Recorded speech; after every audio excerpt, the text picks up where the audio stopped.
we have The Mysteries of Great Cities by Baroness E.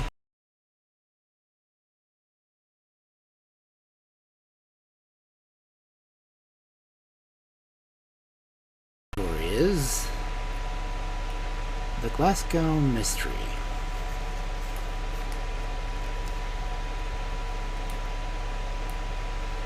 It has often been declared, remarked the man in the corner, that a murder, a successful murder, can never be committed single-handed in a big city. And that, on the other hand, once a murder is committed by more than one person, one of the accomplices is sure to betray the other. And that is the reason why comparatively so few crimes remain undetected. Now, I must be quite agree with the latter theory. It was some few weeks after my first introduction to the man in the corner, and the inevitable bit of string he always played with unraveling his mysteries, and some time before he recounted to me his grim version of the tragedy of Percy Street, which I have already retold in the Royal. Now, I had made it hard and fast rule whenever he made an assertion of that kind to disagree with it. The invariability irritated him, but became comically excited, producing his bit of string and starting off at rattling speed, after a few rude remarks directed at lady journalists in general, and myself in particular, one time of his madly bewildering true cock-and-bull stories. "What about the Glasgow murder, then?" I remarked skeptically. "Ah, the Glasgow murder," he repeated. "Yes, what about the Glasgow murder? I see you are one of those people who, like the police, believe that Yardley was an accomplice to the murder, and you will soon continue to hope. And as soon as they do, sooner or later, and the other man, Upton, will meet to divide the spoils and throw themselves into the expectant arms of the Glasgow police." "Do you mean to tell me that you don't think Yardley had anything to do with that murder?" "What does it matter what a humble amateur like myself thinks of that or any other case? Pshaw!" he added, breaking his bit of string between his bony fingers in his comical excitement. "Why, think a moment how simple is the whole thing.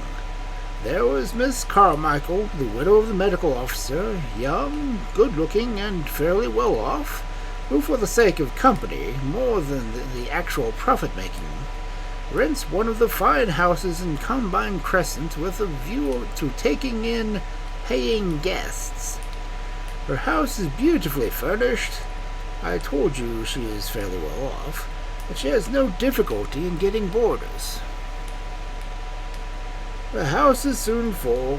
At the time of which I'm speaking, she had 10 or 11 guests, mostly men out of business all day, also a married couple, an officer's widow with her daughter, and 2 journalists. At first she kept 4 female servants. Then one day there was a complaint among the gentlemen boarders that their boots were insufficiently polished, and their clothes were sketchily brushed. Chief among these complaints was Mr. Yardley, a young man who wrote verses for magazines, called himself a poet, and in consequence indulged in sundry eccentric habits, which furnished food for gossip both in the kitchen and in the drawing-room over coffee cups. As I said before, it was he who was loudest in his complaint on the subject of his boots. It was he, again, who, when Miss Carmichael expressed herself willing to do anything to please her boarders, recommended her a quiet, respectable man named Upton to come in for a couple of hours daily, clean boots, knives, windows, and whatnots, and make himself generally useful. I believe that is a technical expression. Upton, it appears, had been known to Mr. Yardley for some time, and had often run errands and delivered messages for him, and had even been trusted with his valuable poetical MSS to be left at various editorial offices. It was in July of last year, was it not, that Glasgow, honest, stodgy, busy Glasgow, was thrilled to its very marrow by the recital of its evening papers of one of the most ghastly, and most dastardly crimes. At 2 o'clock that afternoon, namely Miss Carmichael of Woodbine Crescent, was found murdered in her room. Her safe had been opened, and all its contents, which were presumed to include a good deal of jewelry and money, had vanished. The evening papers had also added that the murderer was known to the police and that no doubt was entertained to his speedy arrest. It appears that in the household at Woodbine Crescent it was the duty of Mary, one of the maids, to make a cup of tea to Mrs.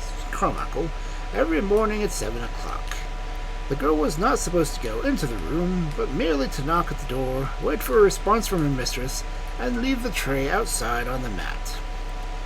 Usually Miss Carmichael took the tray in immediately, and was down to breakfast with her boarders at 8:30. But on that eventful morning Mary seems to have been in a hurry. She could not positively state afterwards whether she had heard her mistress's answer to her knock or not. Against that, she was quite sure that she had taken up the tray at 7 o'clock precisely. When everybody went down to breakfast a couple of hours or so later, it was noticed that Mrs. Carmichael had not taken in her tea tree as usual.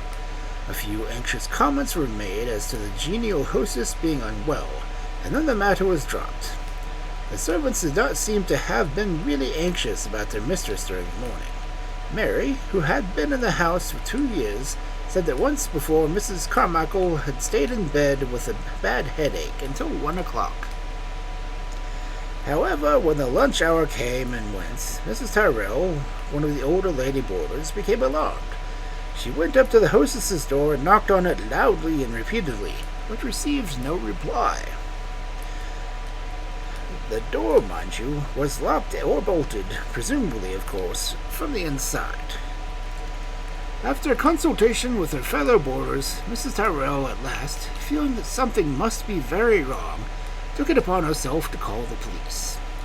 Constable Ray came in, and he too knocked and called, shook the door, and finally burst it open. "It is not for me," continued the man in the corner, "to give you a description of the room as it appeared before the horrible eyes of the constable, the servants, the lady boarders. That lies more with your province than it is in mine. Suffice it to say that the unfortunate lady lay in her bed with her throat cut. No key or bolt was found in the inside of the door. The murderer, therefore, having accomplished his ghastly deed, must have locked his victim in and probably taken the key away with him. Hardly had the terrible discovery been made than Emma the cook, half hysterical with fear and horror, rushed up to Constable Ray, clutching him wildly by the arm, and whispered under her breath, Upton, he did it, I know. My poor mistress. He cut her throat with a foul carver this morning. I saw it in his hand. It is him, Constable." "Where is he?" asked the constable temporarily. "See that no one leaves the house. Who has seen this man?" But neither the constable, nor anyone else for that matter, was much surprised to find that on searching the house throughout, the man Upton had disappeared. Part 2. At first, of course, the case seemed simple in itself. No doubt existed, either in the public mind or in that of the police, as to Upton being the author of the grim and horrible tragedy. The only difficulty so far was the fact that Upton had managed not only to get away on the day of the murder, but had also contrived to evade the rigorous search instituted throughout the city after him by the police. A search, I assure you, in which many an amateur detective readily joined.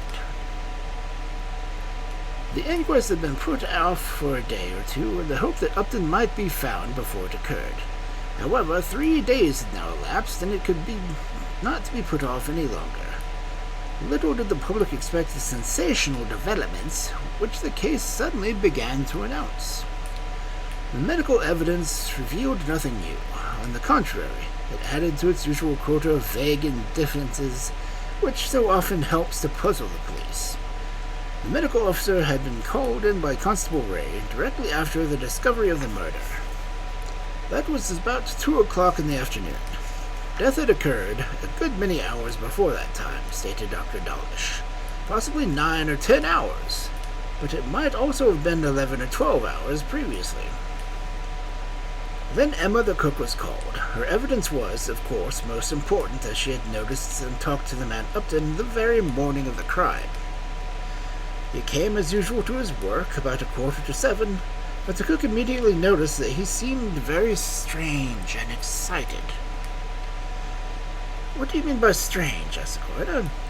"Well, it was strange of him, sir, to start first thing in the morning cleaning knives when we had as many knives as we wanted to clean for breakfast."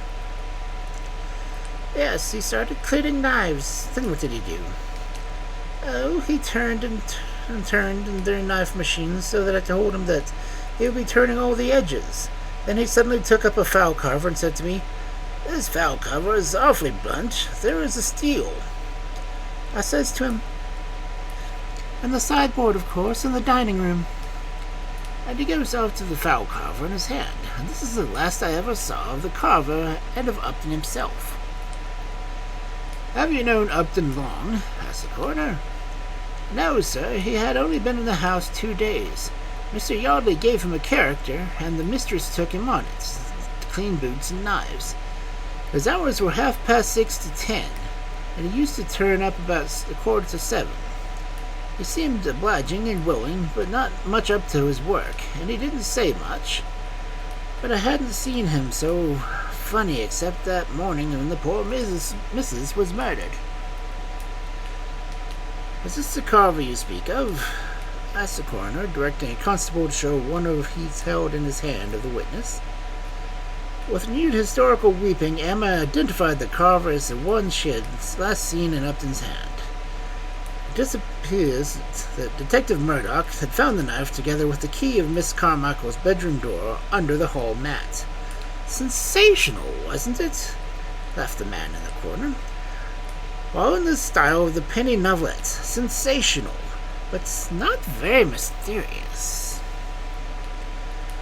Then Mrs. Tyrrell had to be examined, and it was she who had been first alarmed about Miss Carmichael, and had taken it upon herself to call in the police.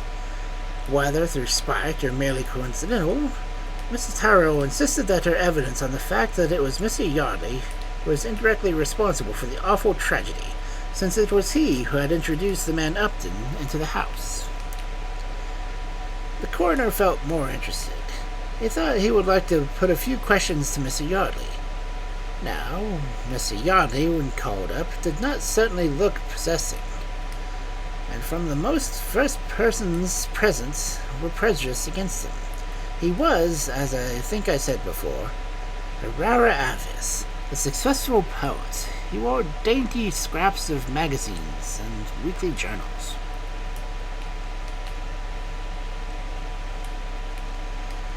In appearance, he was a short, shallow, thin man with no body and long limbs, and carried his head so much to one side as if it almost deformed. Here is a snapshot of him of some time sequencing. He is no beauty, is he? In his manner, his small, shapely hands and quiet voice undoubtedly proclaimed him a gentleman. It was very well known throughout the household that Mr. Yardley was very eccentric. Being a poet, he would enjoy the privilege of impunity. It appears that most of his eccentric habit was to get up at an unearthly hour in the morning, 4 o'clock sometimes, and wander about the streets of Glasgow. "I've written my best pieces," he stated in response to the coroner's astonished remark upon a strange custom of his, leaning against a lamp-post at Satchethall Street at 5 o'clock in the morning. "I spend my afternoons in the various public libraries reading. I've only boarded and lodged at the house for 2 or 3 months, but as the servants will tell you, I leave it long before they're up in the morning. I'm never in to breakfast or luncheon, but always in for dinner. I go to bed early, naturally, as it requires several hours of sleep." Mr. Yardley was then very closely questioned as to his knowledge of the man Upton. "I first met the man," replied Mr. Yardley, "about a year ago.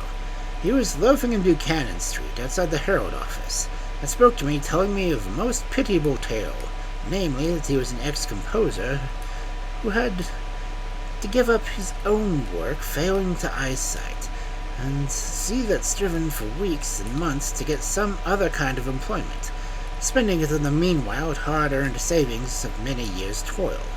That he had come to his last shilling but 2 days ago, and had been reduced to begging, not for money, but for some kind of job, anything to earn an honest few coins.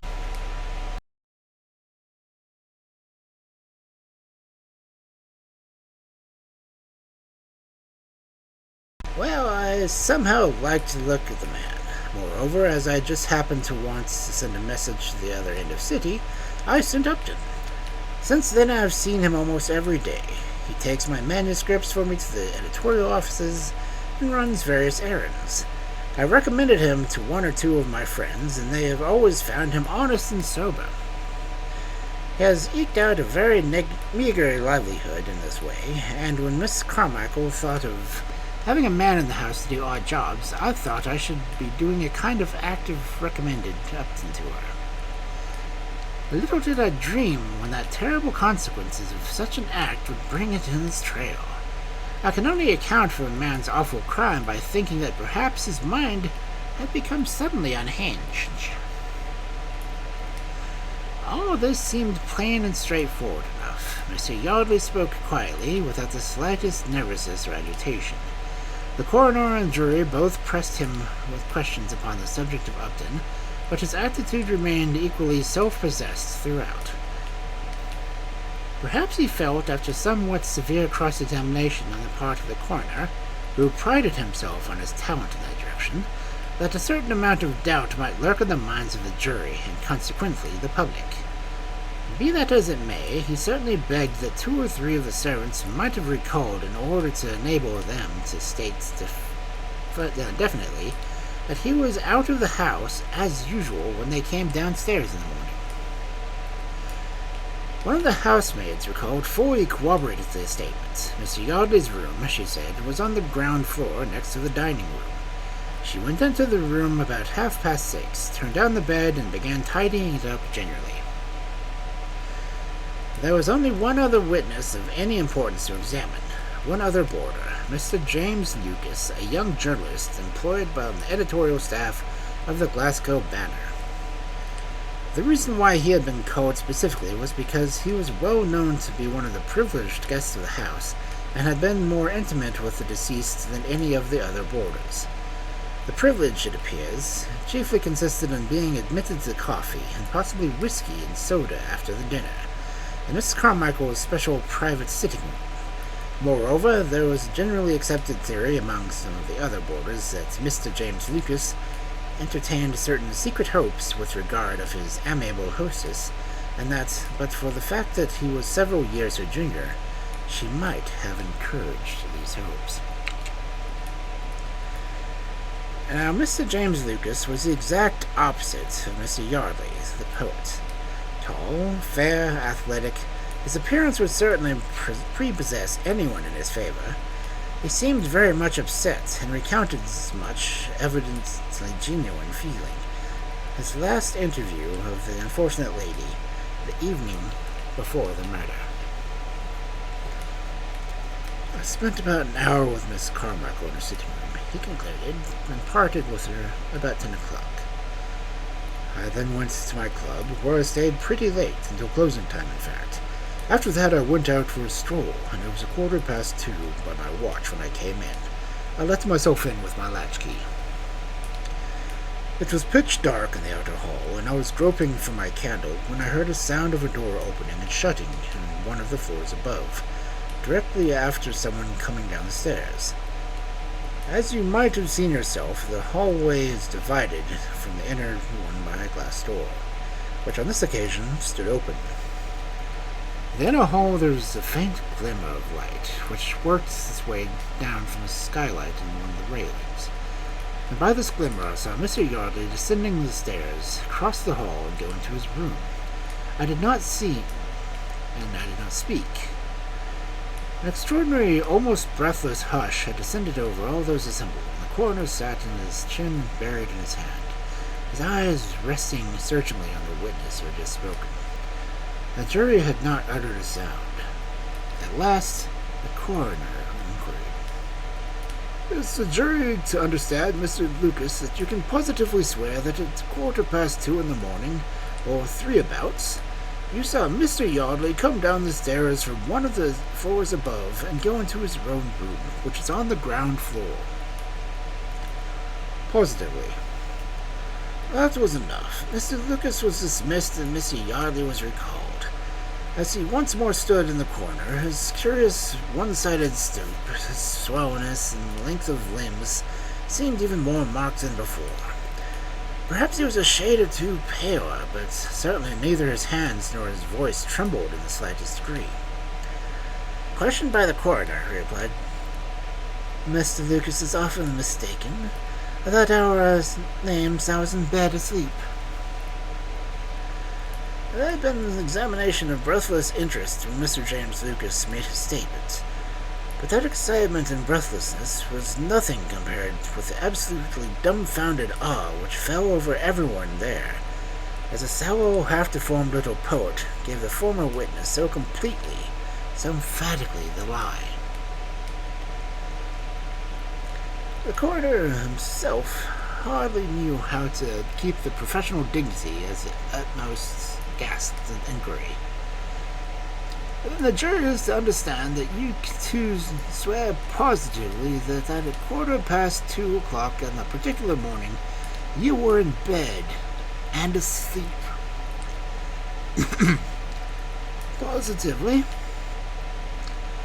It seemed as if Mr. Yardley had repeated purposely the other man's emphatic and laconic assertion. Certainly his voice was steady, and his eye was clear. His manner was calm as that of Mr. Lucas. The coroner and the jury were silent, and Mr. Yardley turned to where young Lucas had retired in the further corner of the room. The eyes of the two met, almost like swords of two duelists before the great attack, and neither flinched. One or the other was telling a lie, a terrible lie, since it might entail the loss of honor, or life perhaps of the other, yet neither flinched. One was telling a lie, remember, and in everyone's mind there arose at once a great and all-absorbing queries. Which and wherefore? Part 3. I had been so absorbed in listening to the thrilling narrative at the highly dramatic inquest that I had really not noticed until the man in the corner was recounting it himself, as if he had been present at it himself. That is because I heard it all from the eyewitness, he suddenly replied in that eerie knack which seemed to possess the readiness of my thoughts. But it must have been very dramatic and, above all, terribly puzzling. You see, there are two men swearing against one another, both in good positions and both educated men. It was impossible for any jury to take either evidence as absolutely convincing, and it could not be proved that either of them had lied. Mr. Lucas might have done so from misapprehension. There was just a possibility that he had had more whiskey at the club than was good for him. Mr. Yardley, on the other hand, if he lied because he had something to hide in that case which might have been terrible. Of course, Dr. Drawlish, as recalled, and with wonderful learning and wonderful precision, has repeated his vague medical statements. When I examined the body of my colleague, Dr. Swanson, death had evidently supervened several hours before. Personally, I believe that it must have occurred certainly more like 12 hours ago than 7.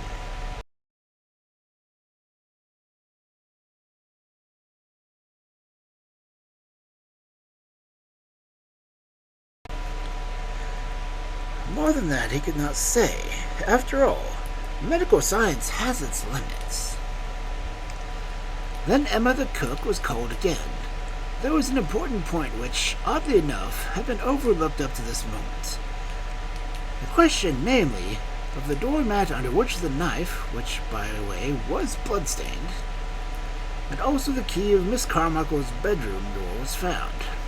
Emma, however, could make a very clear and very definite examination of the point. She had cleaned the hall and shaken the mats 6:30 that morning. At that hour, the housemaid was making Mr. Yardley's bed. He had left the house already. There was certainly neither key nor knife under the mats then. The balance of evidence, which perhaps, for one brief moment, had inclined, ever so slightly, against Mr. Yardley, returned its heavy weights against the man Upton. Of course, there was practically nothing to implicate Mr. Yardley seriously. The coroner made a resume of the case before his judge, worthy of a judge on the High Court.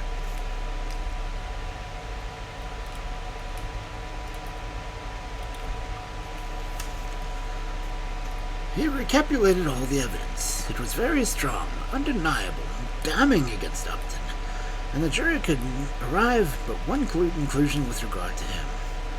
Then there was the medical evidence that certainly favored Upton a very little, if at all. Remember that both the medical gentlemen refused to make a positive statement to the time.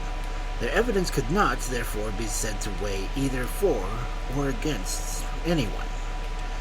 Then there was the strange, unaccountable, conflicting evidence of the two gentlemen of the house, Mr. Lucas and Mr. Yardley. That was a matter which, for the present, must rest between either of these gentlemen and their conscience. There was also the fact that the man Upton, the evident actual murderer, had been introduced to the house by Mr. Yardley. The jury knew best themselves if this fact should or should not weigh with them in their decision. That was the sum total of the evidence. The jury held but a very brief consultation. The foreman pronounced the verdict of willful murder against Upton.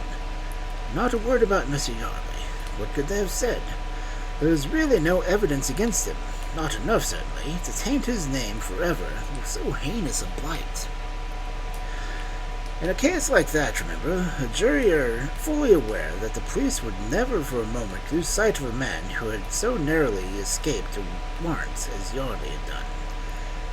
Relying on the certainty that very soon Upton would be arrested, it was not to be doubted for a moment that he would betray his accomplice, if he had one.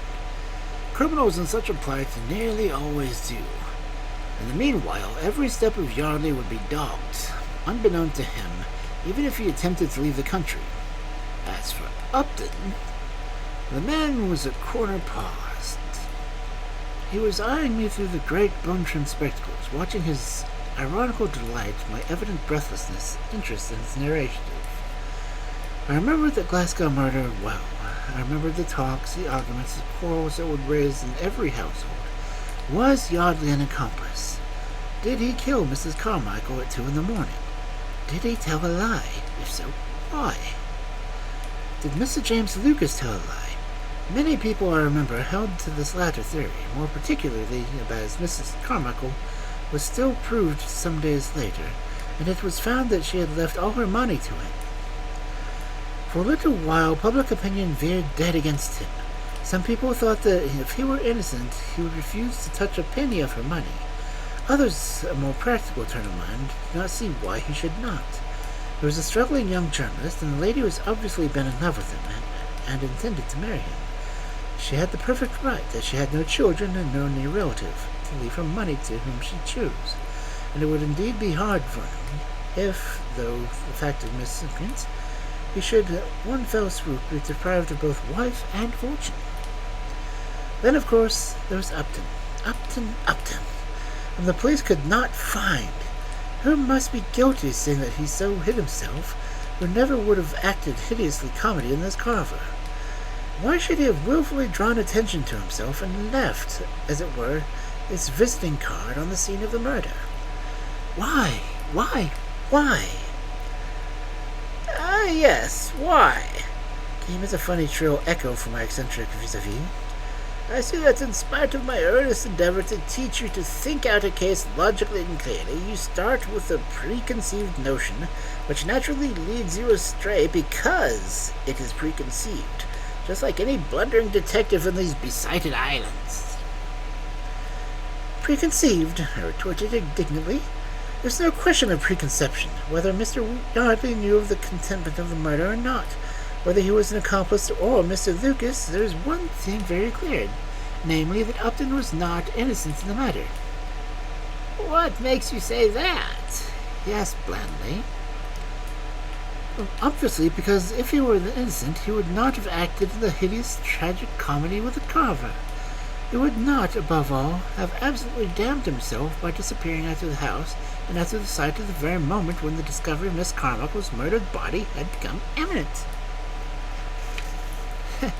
It never struck you, I suppose, retorted the man in the corner with quiet sarcasm, how very damning Upton's actions were on this particular morning.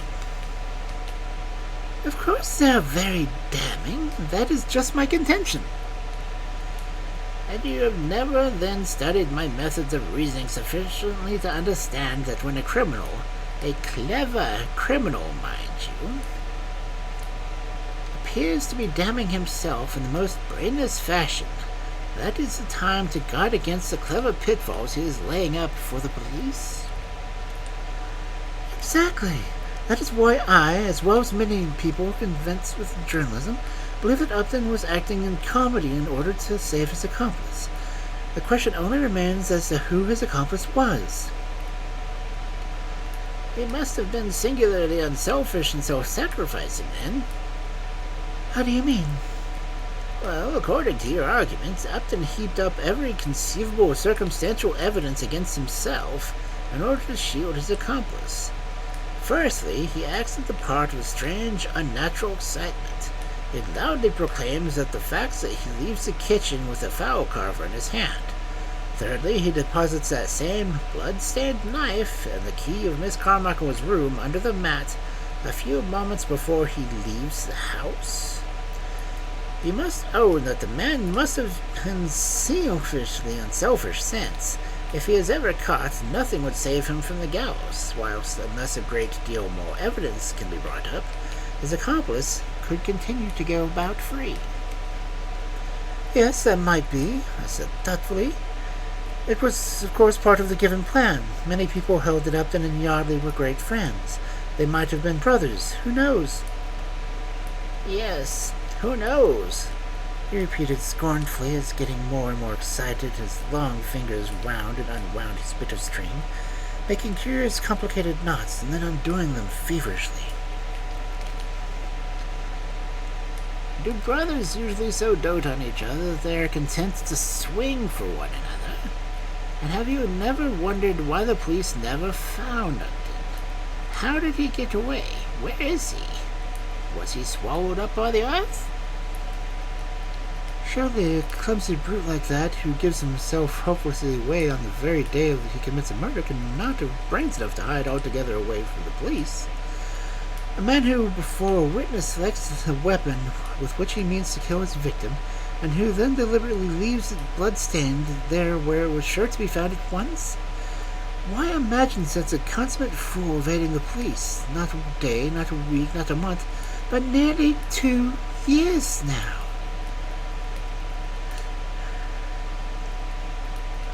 Which means altogether.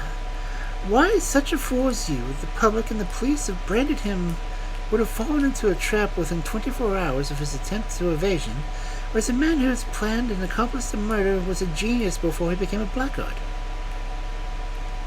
That's just what I said. He was doing it to shield his accomplice. His accomplice? Gasped the funny creature with ever-increasing excitement. Yes, the accomplice he loved and cherished above all. His brother, you say, perhaps, knows someone he would love 10,000 times more than any brother. And you mean? Himself, of course. Don't you see it all along? Lord bless my soul, the young man, poet or blackguard, that you will, who becomes a boarding house, and realizes that his mistress is wealthy. He studies the rules of the house, the habits of the mistress, and finds out about her money, her safe, her jewels, and makes his plan. Oh, they were magnificently laid. That man ought to have been a great diplomat, a great general. He was the great scoundrel. The sort of disguise he assumed is so easy to imagine. Only remember one thing. When a fool wishes to sink his identity, he does so after he has committed a crime and is wanted by the police. He's bound, therefore, by the best part of the remainder of his life, to keep up the disguise he has selected at all times, every hour, every minute of the day, to alter his voice, his walk, his manners. On the other hand, how does a clever man like Yardley proceed? He chooses his disguise and assumes it before the execution of his crime, and then it is only a matter of a few days, and when all is over, the individual, the known criminal, disappears, and, mind you, he takes care that the criminal shall be known.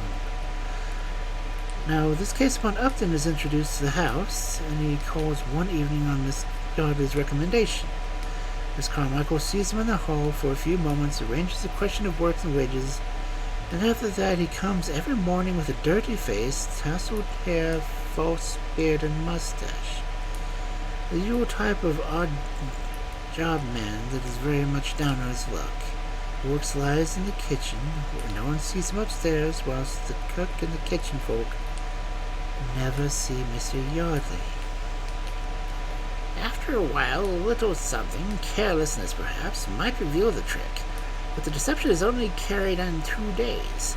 Then the murder is accomplished and Upton disappears.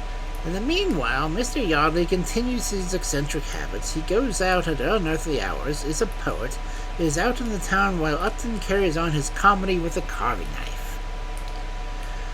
He knows that there is never will be any evidence against him as Yardley, and he has taken every care that he should be against Upton all. Hopeless, complete, absolute, and damning. Then he believes the police to the hunt for Upton. He lies low for a time. After a while he will go abroad. I dare say he has already done so. A drawer in Vienna, perhaps, or perhaps St. Petersburg. We'll buy some loose stones on him, and the stones he has picked out of Miss Carmichael's brooches and rings. The gold he will melt down and sell, and he notes any cash in any foreign watering place without a single question being asked of him. English banknotes find a very ready market abroad, and no questions asked. After that he will come back to his friends in Glasgow, write the dainty bits of poetry and magazines, the only difference being that he will write them at more reasonable hours, and during all the time the police will hunt for Upton. It was very clever, was it not? You have his photo. I gave it to you just now. Clever looking, isn't he? As Upton he wore a black beard and dyed his hair very black. It must have been great trouble every morning, mustn't it?